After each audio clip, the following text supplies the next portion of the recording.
transgender movement is losing steam at a rapid race. Unlike the LGB, which will probably be around for a while, the transgender movement is losing steam very, very fast. I'm sure I'm going to see some of you putting this up in the comments later on, and they're going, okay, here's the way this works. Alycia is this like sumo wrestler of apologetics.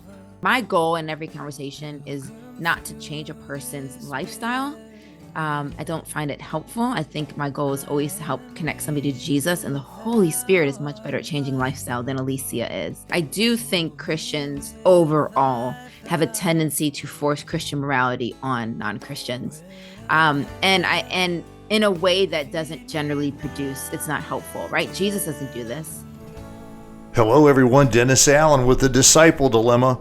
Let's talk about transgender identity, cultural pressures, and how disciples interact with a world becoming increasingly more familiar and in some ways entangled in the dilemma of transgenderism. Alycia Wood with Apologetics Inc. is with us today to talk about this. She's a thought leader and a speaker. She spends a lot of time interacting not only with parents who are facing the pressures of children who are interested in the transgender movement, but larger audiences, including people in the transgender communities. So we're going to talk about that. What do you expect from me as a disciple? Alycia is going to talk about it. How does an apologist interact? How should we interact? What's the difference between simply driving by and dumping our truth on people and actually building relationships? It's all in this podcast. Here we go with Alycia Wood, Apologetics Inc. Alycia Wood, thank you for joining us on the Disciple Dilemma. Oh man, thank you so much for having me. It's just, I've never been able to chat with you about anything on your podcast yet. So it's great to be here for the first time.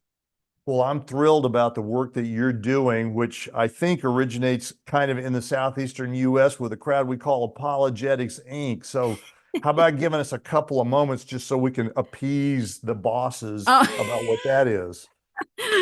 Sure, absolutely. So I'm with a great organization called Apologetics Inc. It was formerly the C.S. Lewis Society of Tampa, but there's a lot of C.S. Lewis societies out there, C.S. Lewis institutes out there. There are different cities, and so our original name was actually Apologetics Inc.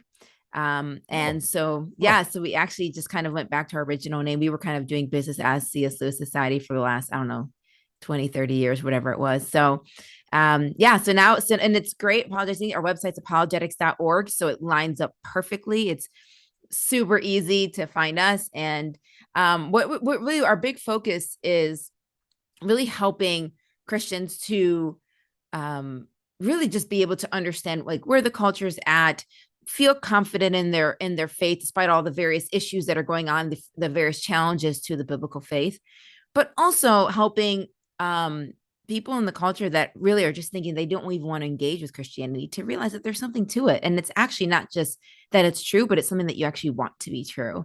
And so kind of helping those two worlds, which often seem at odds, to kind of maybe just be willing to embrace, maybe understand better the other side, and also maybe enter into it and if talking about a non-Christian. So with that said, we do articles on our website. We've got different podcasts.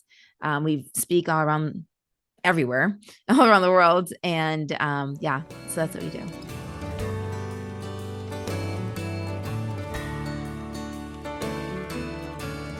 You guys sort of span the age spectrum. You run from children's programs and material all the way up to old folks like me, right?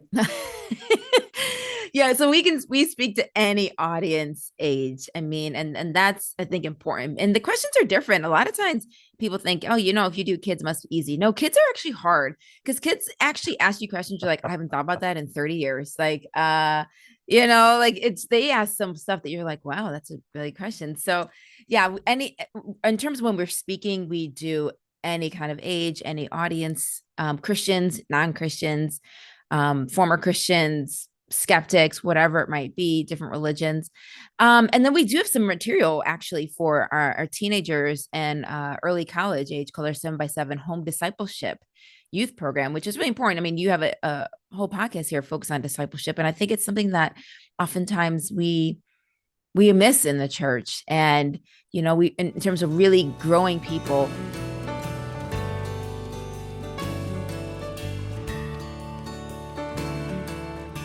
So to make this conversation, I think, really poignant, I'd like to think about there's an old line that a priest and a rabbi walk into a bar. Now, what I'm going to say is an apologist named Alycia Okay. and a trans walk into a pub and they sit down together because that's the only place at the pub that you can sit, and a conversation begins to strike up. How do Yeah. you think about a conversation with somebody who opens up with, hi, my name is Dennis and I go by they, and I identify as a woman while I'm wearing this, sport coat, or flip the paradigm. And who are you? How do you think about relating and interacting with people who don't identify the way you identify? I think sometimes we psych ourselves out like, oh, there's somebody different. I need to figure out what the right way to talk. Well, not usually, you don't. Usually they're just still your average person. They eat food like you do, they catch colds like you do, they get haircuts, like there's a sense in which a lot of it is the same. So I think one of the things that can be really helpful is, first of all, not to psych ourselves out, because that'll just make the conversation awkward. My goal in every conversation is not to change a person's lifestyle. I don't find it helpful. I think my goal is always to help connect somebody to Jesus, and the Holy Spirit is much better at changing lifestyle than Alycia is. So I'd say that's the second thing. First thing, don't panic, freak out. Second thing is, you know, don't think that your job in that particular moment is to try and make somebody who's gay straight, or make somebody who is trans not trans. I think the third thing, should they say to me, well, you're Christian, and um, you know, this is who I am, and what do you think about that kind of thing? Then I could share with them for sure. I mean, if they ask, absolutely.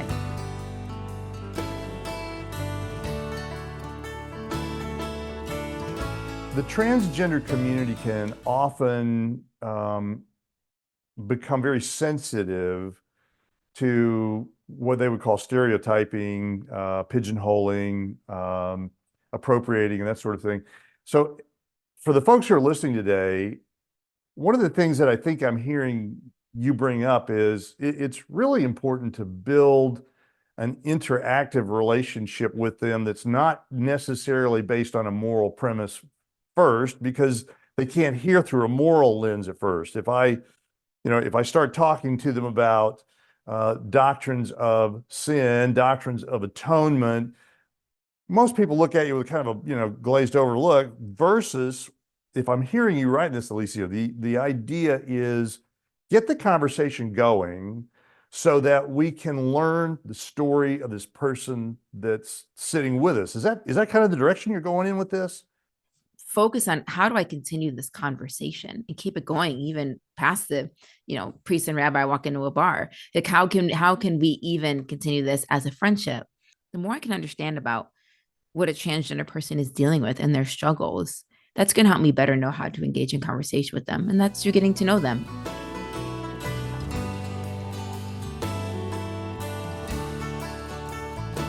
So there's a group of people who are listening to this podcast, and I'm sure I'm going to see some of you putting this up in the comments later on, and they're going, okay, here's the way this works. Alycia is this like sumo wrestler of apologetics. Now, she doesn't look like a sumo wrestler, I can just tell you. She looks like a jock. But they're thinking, you've got the Apologetics Encyclopedia memorized. You know all these different worldviews and how they work. And I'm just a regular Joe or Jane walking down the street, getting along. I go to church, and now I've met this incredibly complex human being. You've got an unfair advantage, Alycia, because you can sit there and go, well, yeah, I can talk about X and Y and Z, and I can take you to the third level of the Uthman, and we can have a conversation about nirvana. But I'm a regular person, and I can't think that way. What's your advice for a follower of Christ who hasn't studied apologetics and doesn't stand up on stage and answer a lot of tough questions frequently, and is facing a really complicated person who's throwing some questions at them? What do I do now, Alycia? How do I interact and react with this human being? So I think, believe it or not, I think Acts 17 can be really helpful here. In Acts 17, Paul goes to various places. He goes to Thessalonica, he talks to the Bereans, he goes to Athens, and each one of in Thessalonica and Berea, he takes a similar approach where he reasons them from the scriptures to basically show who Jesus is. And he does that because they're Jews. And he uses the text that they understand to show that Jesus was the one that who the prophecies were talking about. When he goes to Athens, though, he doesn't use the Jewish scriptures. Why? Because they're not Jews. And he quotes from their poets. We are his offspring, in him we live and move and have our being, these kind of things. He takes a completely different approach, acknowledging all their many gods, this kind of thing. The reason why I say that can be helpful is because it shows that Paul knew his audience. He knew who he was talking to. He was aware of their beliefs, and he changed based off of who he was dealing with. And so I think you're right. There's a lot of people out there that are like, I don't even know what to do. So I would encourage somebody to learn. I mean, if you want to talk with somebody who is transgender, then you don't have to study every apologetics book on the sun. In fact, there's probably not going to be many on it. But you do want to learn and understand a bit about what's going on with them so you can better understand. So there's several really good resources out there. Abigail Schreier's Irreversible Damage is kind of the big book on this. She's not a Christian, which I think is very helpful, especially in this, because it's just demonstrating just an average journalist who's just like, something's wrong here. I also have a talk called I Think Therefore I'm Trans. And if you YouTube that, you can find it. I think therefore I'm trans. Yeah. So you can find that on YouTube, and you can watch that. And also there's a very helpful video with Jordan Peterson and Chloe Cole. Chloe Cole is what did transition. I think she started puberty blockers at 12 or 13, got a double mastectomy at 15 to be a boy, and then detransitioned at 17. So a very wild 3.5, 4 years of her life. And she shares her story about how things they didn't tell her and things that she didn't know. And so it's a great YouTube video between Jordan Peterson and Chloe Cole, and you'll understand a whole lot about what's going on if you watch that as well. So my point is, I'm not the average person. I don't know anything about this apologetic stuff. I'll tell you, I didn't know either. So I had to learn it. I had to study it, and I had to read a lot of stuff. And so I would encourage you, check out those three resources, and that'll give you a good enough feel for kind of what's going on. And then I would just really spend time praying to the Lord and say, Lord, if I meet somebody who's transgender, what is my angle? How do you want me to go about this? I hear what these people are saying, hear the information, knowing what I know, Lord, you know what I know, the library of scriptures that you've given me, of experiences you've given me. How now do you want me to communicate that? And see if the Lord brings somebody your way. That's chance. So I think for somebody who's saying like, I don't know, I get it. None of us know. We're not all born knowing this stuff. We all study it. And I would encourage somebody to do that.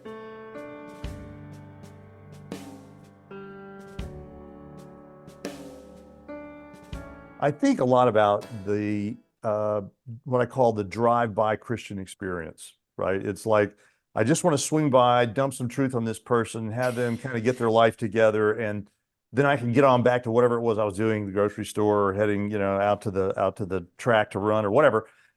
And so there tends to be, I think, I'm going to get you to react or respond to this. There tends to be in the Christian universe a significant desire to fix the moral perspective first, and then we'll talk about Jesus second. In other words, I need to fix the trans. I need to fix the atheist. Heck, I even need to fix the person who's going to the wrong church down the street because they're obviously in the wrong theology, right? Christians can get to be very siloed in this. My kind of request for you to respond to is, do you experience a lot of people who are seeking the moral fix ahead of the relationship to begin driving? Or do you sense that the Christian communities that you're running with have got this pretty well set and pretty well right? I do think Christians overall have a tendency to force Christian morality on non-Christians. And in a way that doesn't generally produce, it's not helpful, right? Jesus doesn't do this, right? He doesn't tell us, let me tell you how you have to live and follow all of these rules and laws of the Old Testament, or follow all these things, and then you can come and bow your knee before my cross. No, he doesn't do that. And I think we as Christians have a tendency, because we recognize that they're harming themselves, whatever it is that they're doing. They're harming themselves, they're harming the culture, they're living ungodly lives. And so I understand the logic behind it.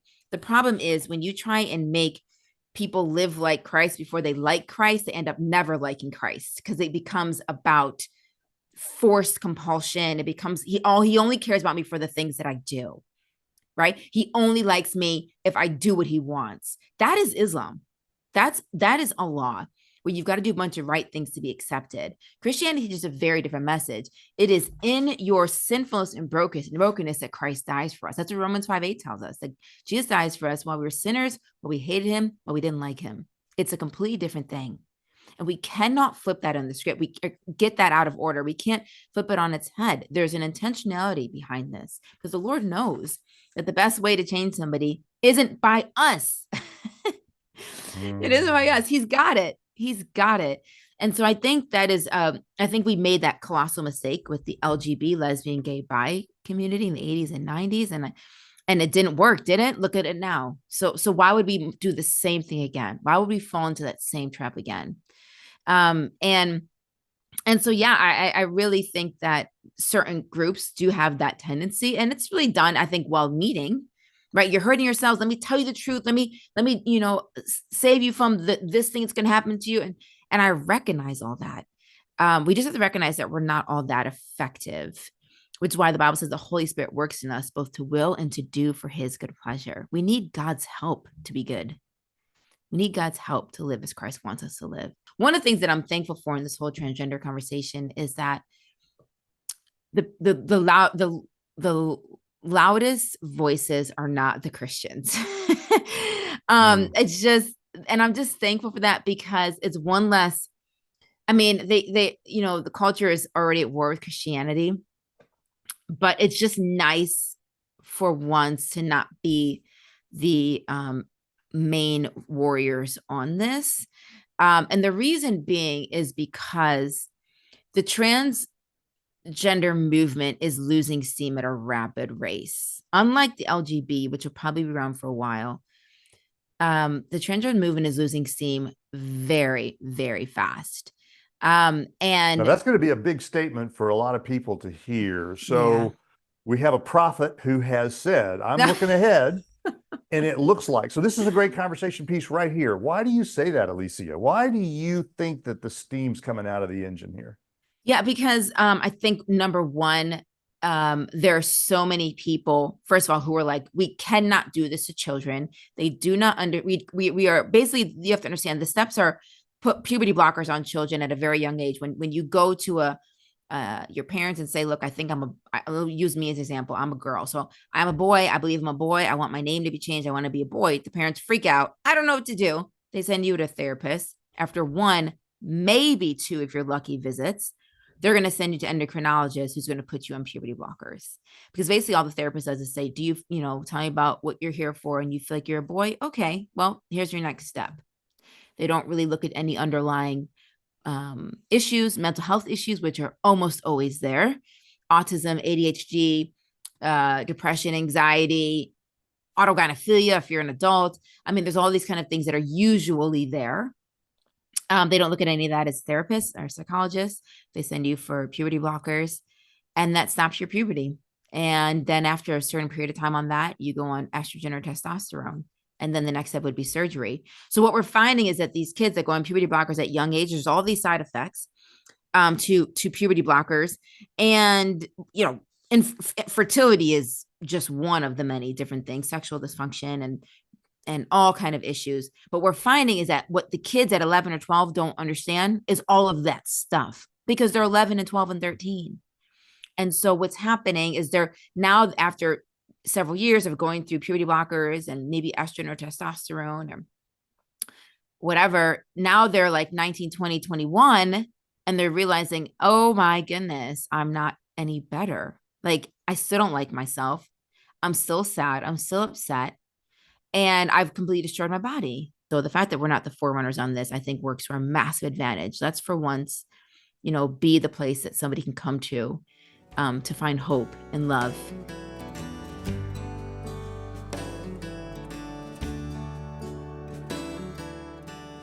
What I like about Alycia's conversation is it's interactive. The person with a diverse view is putting out their thoughts, their fears, their frustrations, and you can hear her kind of beginning to say, well, let's see if I understand this person. And then if I do understand this person, let me try to repeat back what you said and let's have this conversation, right? Yeah. I like that a lot. I like the direction you're going with this. I think for the sake of this podcast, one thing that you brought up when we were talking before the show was parents Yeah. and the great frustrations and fears they're facing in the world today. And what do I do, Alycia? What's your counsel for me when Yeah. my kids are starting to say, hey, I don't think I am who you think I am? What advice do you have for parents that are listening on this podcast about the great threat of the trans in their world? This is such a good question, right? And so parents, I'm going to tell you that my answer is going to be probably difficult in the sense of your child probably won't like you. But I need you to be the parents in this situation because they will like you a whole lot more if you allow them to go through this stuff, only to be 20 and find out they're sterile or find out that they have all kind of medical issues that or their body's been changed that it can't be changed back. So let me just say this. If you're a parent who's a child struggling, um, oftentimes, like I said, there are usually mental health issues that precede any kind of child that is going through this. Transgenderism has been around for a while. It was usually male to female, somewhere between 2 and 4. You got little boys acting like they're girls or feeling like they're girls. So Jazz Jennings, the popular TLC show, Just Jazz, that's an example of it. The rise in young ladies is completely new, and is much more associated with the social contagion. So think maybe like what anorexia was in the 80s or 90s, and the Mm. ways that young girls deal with pain and associate with associate with each other, the way they deal with pain, the way they process pain. They tend to oftentimes mirror and take on other people's stuff. So it's, in other words, what we're finding is one girl comes out and says that she is trans. She's already got some certain mental health issues. And she's trans because she's told on social media that that's why she's unhappy. And so but if she was a boy, she'd be happier. Her friends around her, when she tells her friends that she's gonna be a boy, her friends around her say, oh, okay, well, that must be why we're not happy with ourselves. And then they also transition. We're seeing like mass transitions of groups of girls, which is not common before this, and with transgenderism. And so with that said, understanding the influences of social media, understanding the influences of friendship groups, parents need to get their kids off of social media. They need to even change schools. If that is what needs to happen, they need to change their child's friends groups, change their schools if need be. And I'll tell you, transgender is not the only thing attacking our young adults. I mean, you'll see that young girls will now also have Tourette syndrome because they see people doing tics on TikTok. They'll have like tics with their heads. So now all of a sudden girls are picking up Tourette syndrome. Not that they really have it. They like psychologically think they have it. And so now they're doing tics. Or you'll see all kind of things. And this is young girls dealing with all of the changes and challenges they have of growing up. And along with all of the different mental health things that are there. So you need to change your friends groups, get them off social media, change your schools. I mean, I've read stories of, young girl says that she's trans, she's a boy. So mom says, great, I'm going to ship you off to grandma's house for 3 months in a horse farm.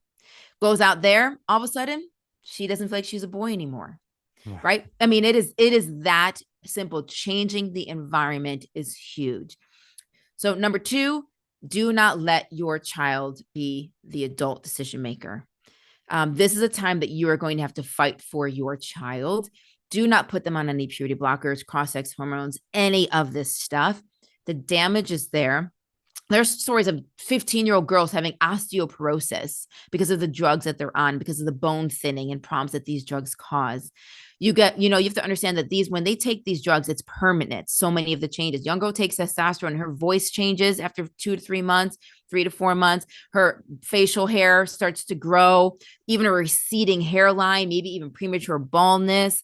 Like, you can stop taking testosterone, guys, and all of this stuff is still going to be there. It does not go away. And now this young girl is going to sound like a guy for the rest of her life.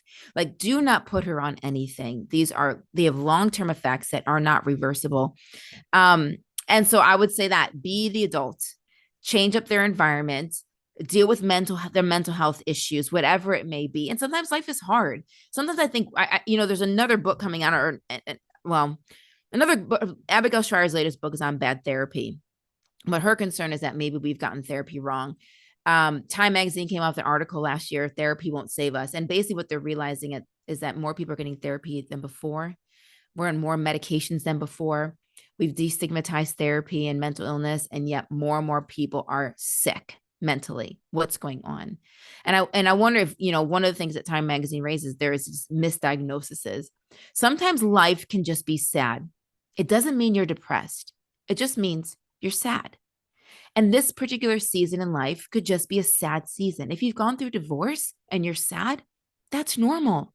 It doesn't mean that you're depressed. It doesn't mean you need to go on medications. Something very sad happened to you. And it's okay to be sad and cry and go through that. You lost a child, something like that. So keep all of those things in mind. And that would be the advice then that I would have for parents is you have to fight for your children.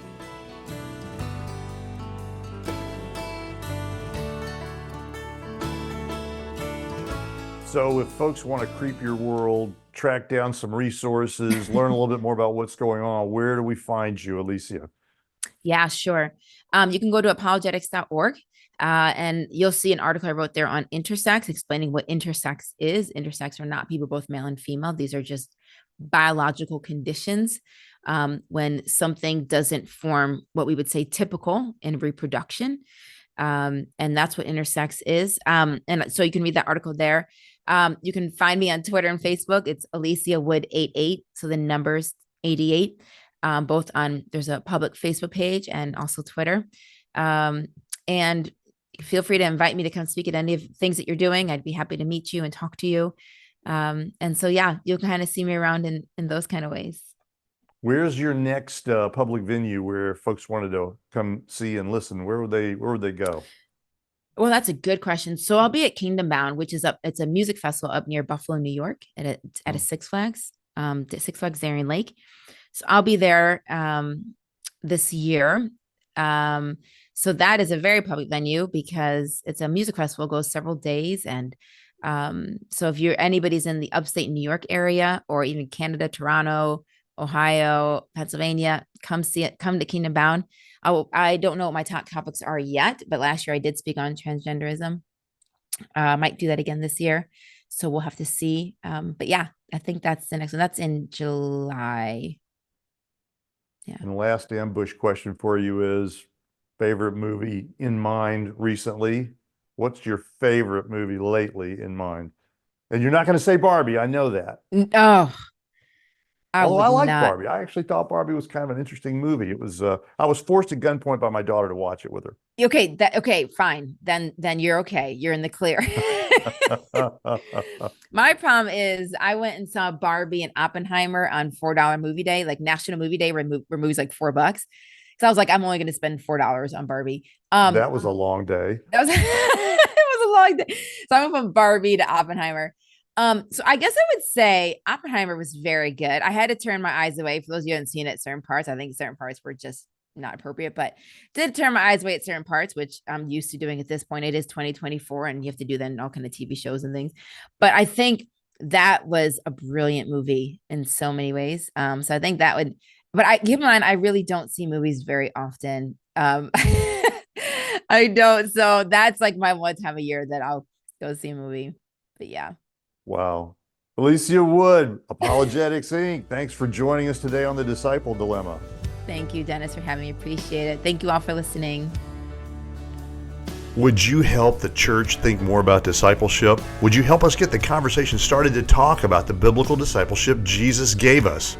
Please follow us. Our website, www.thediscipleddilemma.com. You can find us on YouTube, LinkedIn, Instagram, Facebook, and all the RSS feeds. If you'd follow or like us, you'll help us get leverage in the digital marketplace to talk about the fact that discipleship needs to be talked about. And as always, folks, thanks for listening.